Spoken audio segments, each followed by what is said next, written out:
Orang yang udah pernah merasakan manisnya keimanan nggak mungkin kembali ke situ. Dia akan benci kepada orang yang mencela Rasulnya Shallallahu Alaihi Wasallam, mencela hadisnya.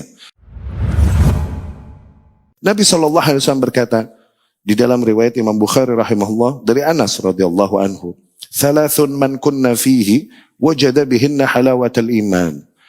Terdapat 3 hal, 3 kondisi yang barang siapa yang pernah merasakannya, berarti dia telah merasakan manisnya keimanan. Ta'am, rasanya, chemistry-nya keimanan. Kalau bahasa alay, chemistry. Okay? Ada 3 hal yang apabila seseorang udah merasakannya, sensasi itu, maka dengan itu dia terhitung telah merasakan rasa manisnya keimanan. Yang pertama, ayyakunallaha wa rasulah ahabba ilaihi mimma siwahuma. Ketika Allah dan Rasulnya Sallallahu Alaihi Wasallam adalah hal yang paling dia cintai daripada hal-hal lain. Ya, berarti di situ dia telah merasakan manisnya keimanan itu. Yang kedua, wa ayyuhibbal mar'a la yuhibbuhu illa lillah. Ketika dia mencintai seseorang, tidaklah dia mencintainya kecuali karena Allah. Tuh.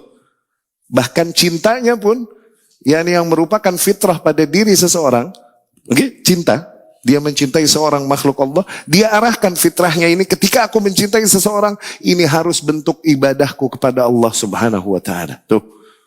Aku mencintainya karena dia mengenalkanku kepada Allah, karena dengan dia aku semakin mengenal Allah, Rasulnya dan sunnahnya. Tuh.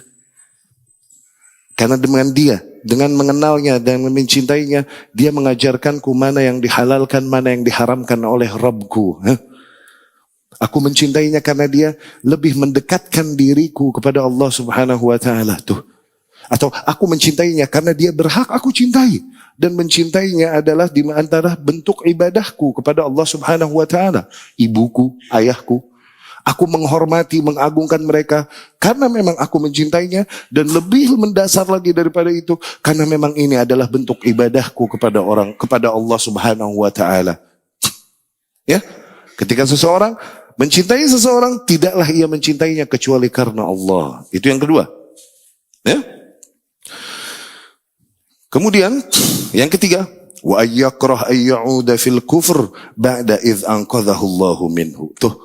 Ketika ia begitu benci untuk kembali kepada kekufuran, kesyirikan, setelah Allah selamatkan dia darinya. Allah.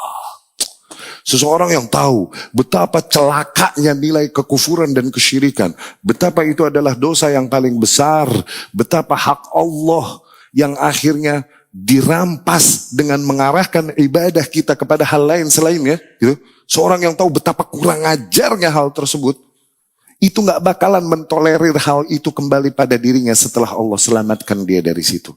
Betapa bodohnya aku dulu melakukan itu. Umar Ibnul Khattab radhiyallahu anhu diriwayat Imam Bukhari, saking sebelnya kepada nilai-nilai kesyirikan, nilai-nilai kekufuran yang pernah dia alami di masa hidupnya sebelum masuk Islam, Umar sampai berkata, ketika mau cium Hajar Aswad nih, okay? Hajar Aswad di Mekah, di Ka'bah, untung di Ka'bah. Di sini sih disembah, bro. Iya enggak? Kalau nggak dipocel, bikin cincin, gosok. Untung di Arab. Di sini bang, saya disembah tuh batu. Dengan mindset beragama orang sini, disembah tuh batu. Iya enggak? Iya.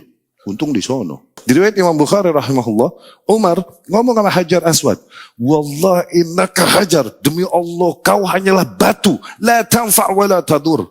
Kau sama sekali tidak bisa mendatangkan manfaat, sama sekali tidak bisa mendatangkan madarat. Yani enggak punya power apapun.